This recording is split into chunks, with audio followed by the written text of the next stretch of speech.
चौथी है भुवनेश्वरी, पांचवी 10 महाविद्या में है भैरवी, छठवीं है छिन्नमस्ता, सातवीं है धूमावती, आठवीं है बगलामुखी, नौवीं है मातंगी, 10वीं है कमला। ये भगवान शंकर की ही 10 महाविद्याएं हैं। सबके अवतार का अलग अलग कारण है। तो काली का अवतार क्यों हुआ उसका वर्णन हम आपको बता ही चुके। चंडमुंडो रक्त बीजो, चंडमुंडो रक्त बीजो, ये शुंभ निशुंभ के सेवक थे। तो रक्त बीज नाम का दैत्य जब भगवती शाकंभरी माता से लड़ने आया तो रक्त बीज को वरदान था कि तुम्हारे जितने भी खून की बूंदें गिरेंगी उतने ही रूप तुम्हारे शरीर के बन जाएंगे। अब माता लड़ते लड़ते हैरान, जब रक्त बीज नहीं मरे तो भगवती ने, मां शाकंभरी माता ने काली का रूप धारण किया। और काली का रूप धारण क्यों किया? जीव बाहर निकाली। तो पहले तीर मारे और जीव को इतना लंबा भगवती करे कि रक्त बीज की खून की बूंद पृथ्वी पे ना गिरने दे, अपनी जीभ से चाट ताकि दूसरा कोई रक्त बीज और ना हो पाए। तो काली माता का अवतार इस कारण से हुआ। लेकिन दूसरी महाविद्या कौन है? कालिका तारा। पश्चिम बंगाल में कोलकाता के पास एक पीठ है, शायद कलकत्ता से 60 किलोमीटर ही है, 30-40 किलोमीटर है। कितनी है? 30 किलोमीटर, सही कह रहे हैं ना। कलकत्ता से 30 किलोमीटर की दूरी पर एक पीठ है तारापीठ। ये 10 महाविद्या की दूसरी देवी है। कौन सी देवी है? बोलो बोलो। दूसरी। तारा में, तारापीठ में भगवती तारा विराजमान है। अच्छा, ये तारा रूप में क्यों बनी? ये मां स्वरूप है एकमात्र। वैसे तो सभी मां स्वरूप है, पर भगवान शंकर की भी है मां। अब आप सुन के बड़ा चौंकोगे, सही कह रहे हैं। ये भगवान शंकर की भी मात्र स्वरूपा है तारा, इसलिए तांत्रिकों की प्रमुख देवी है तारा देवी। तंत्र विद्या वाले जितने साधक हैं वो तारा देवी को जरूर साधते हैं, और जिनके पास भी तारा देवी की साधना होती है उस तांत्रिक के सामने कोई का भी टिकना मुश्किल है। इनका अवतरण होने के अनेक कारण हैं, पर 1-2 कारण हम बता देते हैं। समुद्र मंथन हुआ तो समुद्र में विष निकला जय। तो देवताओं ने कहा 2 पार्टियां थी, एक राक्षसों की यानी दैत्यों की, एक देवताओं की। जिसके जो पाले में निकलेगा वो उसको ग्रहण करेगा। अब देवताओं के पक्ष में आया विष, और इतना खतरनाक विष आया भैया कि वो पृथ्वी पर रख दो तो पृथ्वी जल जाए। तो फेंक सकते नहीं, यदि पृथ्वी पर फेंक देते पृथ्वी जल जाए। कालकूट नामक विष है ना। बोले क्या उपाय है? बोले एक ही उपाय है, इस विष का जब तक कोई पान नहीं करेगा तब तक कोई समाधान नहीं, पीना पड़ेगा। अब बताओ जहर कौन पिए? सब देवताओं ने कहा ब्रह्मा जी बूढ़े हैं, सफेदी छा गई, दाढ़ी भी सफेद रहने के बाद यदि ये चले भी जाए तो क्या होगा? बुढ़ापा भी आएगा।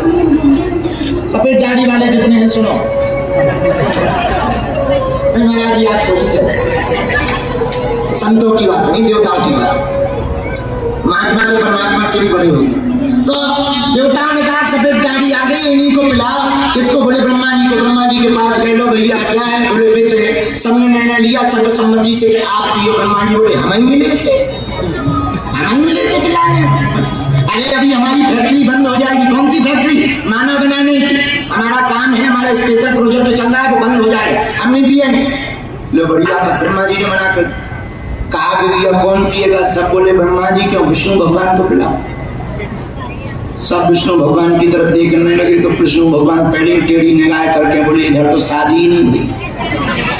अभी कुछ हुआ है अपने राम जी भी नहीं पिए, दूसरे देवता से कहला दिया तुम कह दो हम नहीं पिए।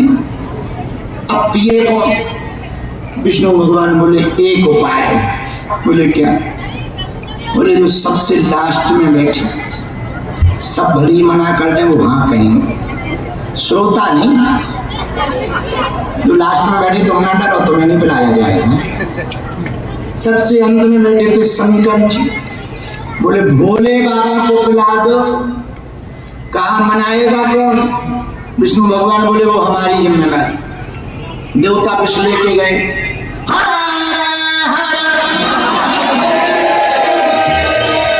हे भोलेनाथ, हे महादेव, देवाधिदेव, आपके सामने कोई नहीं टिक सकता। आप भूत भावन हो, भंडारी हो, त्रिभुवनपति हो, देवाधिदेव हो, इसलिए तो आप महादेव हो। शंकर जी बोले महिमा मंडन बाद में करना, काम बताओ।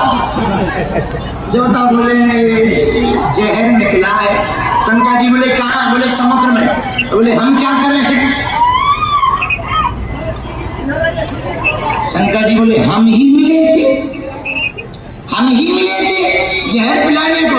देवता बोले महाराज विष्णु भगवान ने बात बनाई। बोले आपके जैसा है कौन? तब तो आप देवाधिदेव हो। जो देवताओं की भी मुसीबत अपने मोल पे ले ले वही तो देवाधिदेव हो, वही तो महादेव है। हम सब पर मुसीबत आ गई, भोले बाबा पियो। तो शंकर जी बोले कैसे पिए? भगवान विष्णु बोले एक उपाय है। क्या? बोले रा कहो तो मुंह खुल जाएगा, फिर पूरा विष डाल लो। माँ कहो बंद हो जाएगा। राम नाम का एक उपाय है, नाम राम लो सो आप विष पी सकते हो। भोले बाबा बोले अब तुम लोगों की जैसी इच्छा सो तुरंत प्याला लिया। पूरा विष डाला। माँ जैसी डाला सोचा यदि पिएंगे तो हृदय में राम जी बैठे, उनको चोट लग जाएगी। यदि बाहर फेंकेंगे तो संसार जल जाएगा। उपाय क्या है? अंदर पी नहीं सकते, बाहर उगल नहीं सकते। बाहर उगलेंगे तो संसार जल जाएगा, अंदर विष जाएगा तो राम जी को कष्ट होगा। इसलिए ना अंदर आने दिया, ना बाहर निकलने दिया, कंठ में ही धारण कर लिया। नाम नीलकंठेश्वर महादेव। लेकिन नीलकंठेश्वर तो पड़ गया। देवता बोले जय हो जय हो जय। अच्छा दुनिया में आदमी बहुत खतरनाक है। दुनिया में जितने भी लोग हैं ज्यादातर लोग धर्म की बात है सब करेंगे, पर धर्म के लिए लड़ने वाले कोई कोई आगे बढ़ेंगे। सब लोग नहीं बढ़ते, एक या दो लोग होते हैं। बातें सब करें, हाँ ऐसा होना चाहिए, हिंदू राष्ट्र होना चाहिए, होना चाहिए, पर कुछ नहीं कर। हाँ बाबा तुम करो, हम तुम्हारे साथ हैं। और जहाँ डंडा पड़ रहा है बाबा हम भी तो वही बना रहा था भारत की। सब पीछे हो गए। एक जगह एक आदमी डूब रहा था तालाब में। हमारे गांव की ही बात है। तालाब में आदमी डूब रहा था। सब लोग खड़े, अरे पकड़ो पकड़ो, बचाओ बचाओ बचाओ, चिल्लाए, सब कोई जाए। तो एक जवान लड़का कूदा, गिरा। जैसे ही गिरा सो पकड़ के लाया। जो डूब रहा था उसने उसको पकड़ लिया तो ये लेके बाहर आया। लोगों ने ताली बजाई, वाह वाह वाह, बहुत बढ़िया, बहुत जैसे तुमने बजाई, वाह वाह बहुत बढ़िया, बहुत बढ़िया, बहुत बढ़िया, क्या बात है। जवान में क्या जोश है। डूब रहा था, देखो बचा लिया बचा लिया। अरे कोई फोटो खींचो, माला लिया माला लिया। अरे बोले फोटो बाद में खींचना, पहले ये बताओ धक्का किसने मतलब ये भी अपनी इच्छा से नहीं गए थे, किसी के धक्का देने पे गए थे। इससे समझ जाओ कोई किसी को बचाने के लिए इच्छा से नहीं जाता, धक्का देना पड़ता। यही आजकल धर्म में हाल है। कोई धर्म बचाना नहीं आता, उन्हें जबरदस्ती धक्का देना पड़ता है, तब सनातन की बात करने आदमी आता है। लेकिन देवताओं ने विष पिलवा दिया। भूत भावन महादेव को नाम पड़ गया नीलकंठेश्वर महादेव। नीलकंठेश्वर महादेव नाम तो पड़ गया भैया। देवता तो अपने समुद्र मंथन में व्यस्त हो गए, लेकिन शंकर जी का पूरा गला नीला पड़ गया। और शंकर जी के उस जहर के पीने के कारण भयंकर अग्नि पूरे शरीर में लगने लगी। शरीर शिथिल पड़ने लगा। और शरीर शिथिल जैसे ही पड़ा तो भोले बाबा जहाँ विराजमान थे वही वृक्ष से टिक गए।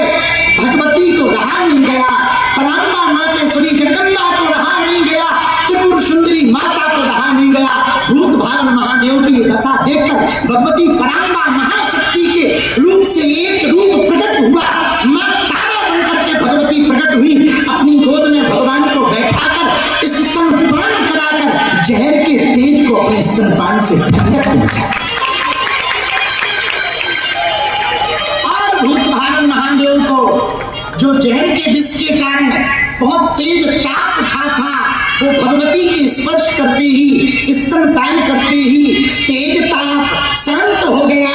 जैसे ही शांत हुआ, त्रिनेत्रधारी त्रिगुणपति भूत भाव महादेव भंडारी कैलाशाधिपति भगवान महादेव उठ करके बैठ गए। भगवती तारंबा त्रिपुर सुंदरी मां मातेश्वरी को देख करके तत्क्षण प्रणाम किया और भगवान महादेव ने डमरू हाथ में लेकर, त्रिशूल हाथ में लेकर डमरू बजाते हुए कहा, मां आज के बाद पूरे विश्व में आपको मां तारा के रूप में जाना जाएगा। जो हमारा भी ख्याल रखे वही तो मां हो सकती है। जो भी आपकी शरण में आएगा, पुत्र भाव लेकर के आएगा, उसके ऊपर कैसा भी तंत्र मंत्र का ताप हो, मां तारा के दर्शन करने से उसका दूर हो जाएगा। ऐसा भगवान भूत भावन महादेव ने कहा। उसी दिन से पूरे विश्व में प्रसिद्ध हो गई, बोलो तारा मैया की, तारा देवी की,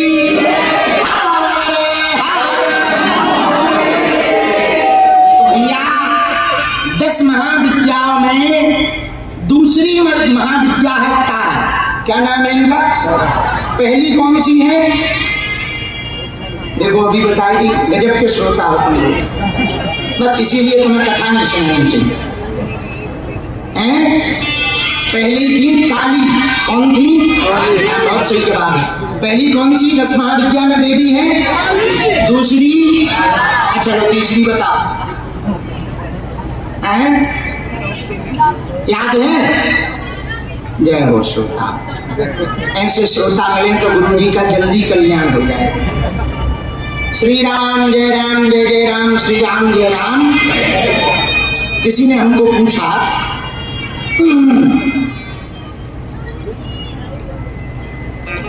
आज हम सुबह पत्र पढ़ रहे थे तो कहाँ गया, लापता हो गया क्या? श्री राम जय राम, जय जय राम।